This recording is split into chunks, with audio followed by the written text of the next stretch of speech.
بسم اللہ الرحمن الرحیم، السلام علیکم۔ کیپٹل ٹاک میں خوش آمدید۔ پوری دنیا کی نظریں اس وقت پاکستان کے الیکشن پر مرکوز ہیں۔ پاکستان کے عوام بھی آہستہ آہستہ جو الیکشن کی سرگرمیاں ہیں اس کی طرف متوجہ ہو رہے ہیں، آہستہ آہستہ اس میں دلچسپی لے رہے ہیں، لیکن دوسری طرف پاکستان کے اندر کچھ قوتیں ایسی ہیں جو کہ یہ چاہتی ہیں کہ الیکشن پرامن ماحول میں نہ ہو، عوام کو ڈرایا جائے، ووٹرز کو الیکشن کے دن گھروں سے نہ نکلنے دیا جائے، اور اس کے لیے بار بار کبھی پشاور میں کبھی کراچی میں بم دھماکے کیے جا رہے ہیں۔ پہلے ان بم دھماکوں کی ذمہ داری قبول کی جاتی تھی، اب ذمہ داری قبول نہیں کی جا رہی، لیکن سب جانتے ہیں کہ یہ بم دھماکے کرنے والے کون ہیں، جو کہ سمجھتے ہیں کہ جمہوریت جو ہے وہ اسلام کے خلاف ہے اور پاکستان میں ان کی مرضی کا ایک نظام قائم ہونا چاہیے۔ کیا یہ لوگ 11 مئی کو بم دھماکوں کے ذریعے اور پرتشدد کارروائیوں کے ذریعے عوام کو گھروں سے باہر نکلنے میں روک پائیں گے؟ 11 مئی کو ان لوگوں کی شکست ہوگی یا فتح ہوگی؟ یہ ایک بہت اہم سوال ہے جس پہ آج ہمیں گفتگو کرنی ہے، اور اس کے علاوہ بھی کچھ سوالات ایسے ہیں جس پہ ہم بعد میں گفتگو کریں گے۔ سب سے پہلے میں اپنے مہمانوں کا تعارف کروں گا۔ ہمارے ساتھ موجود ہے محترمہ آسمہ جہانگیر صاحبہ، معروف قانوندار، سپریم کورٹ بار کی سابق صدر۔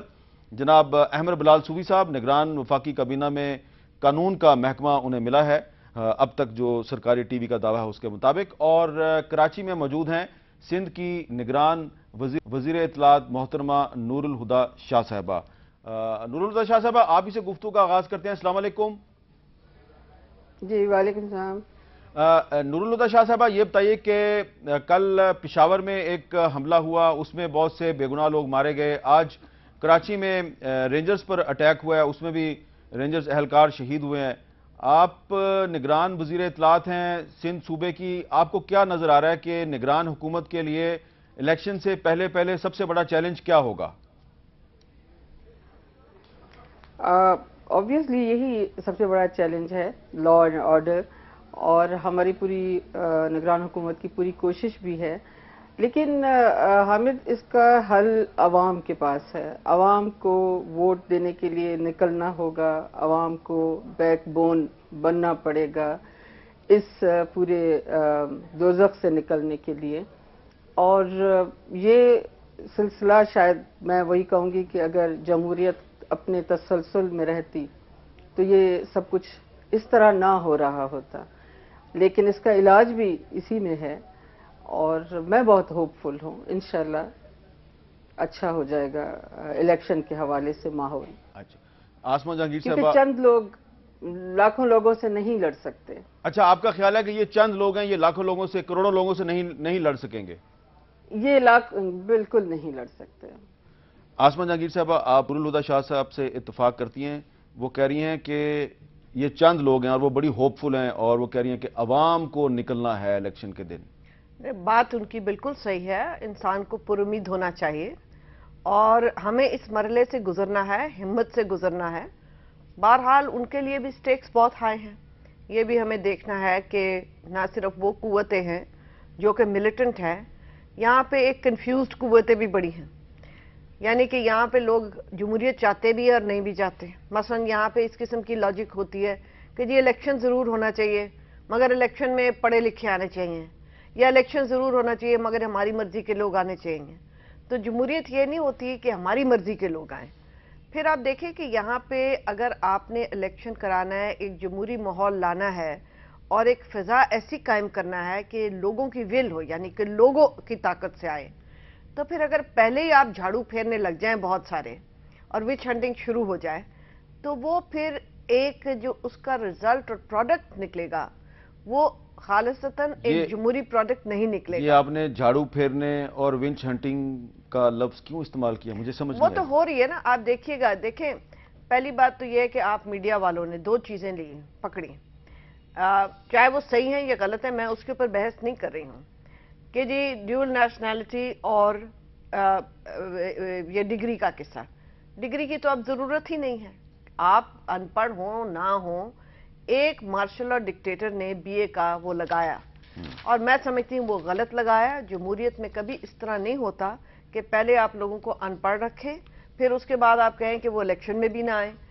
اس کے اوپر جنہوں نے پیچھے کچھ کیا، اس کے اوپر ایک میڈیا ٹرائل چل رہا ہے جو کہ عام ٹرائل سے پہلے چل رہا ہے۔ نہیں، اگر کسی نے جعلی ڈگری دیکھیں، میں آپ سے حامد میر صاحب، ابھی تو بہت سارے لوگ اس قسم کے بھی ہیں، میں روز آپ کا دیکھ رہی ہوں